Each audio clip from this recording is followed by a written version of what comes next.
Hello guys, আসসালামু আলাইকুম। আমি সৌদি প্রবাসী। আজকে আমি জুস বানাবো।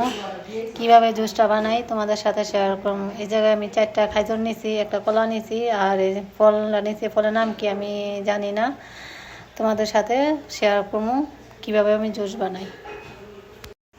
ভালোভাবে আমি ক্লিন করে নিয়েছি, তারপর আমি ছোট ছোট করে পিস করে নিয়েছি। এখন আমি দিয়ে দেবো ব্লেন্ডার মেশিনের মধ্যে।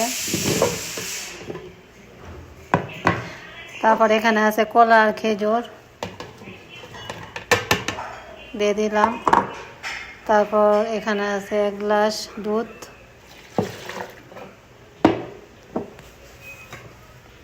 তারপর এখানে আছে পাউডার দুধ দিয়ে দিলাম আমার পরিমাণ মতো, আপনারা আপনার পরিমাণ মতো দিবেন।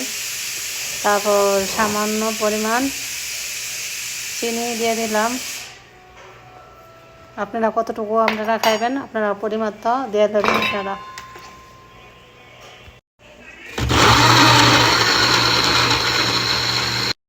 আমার জুস বানানি শেষ।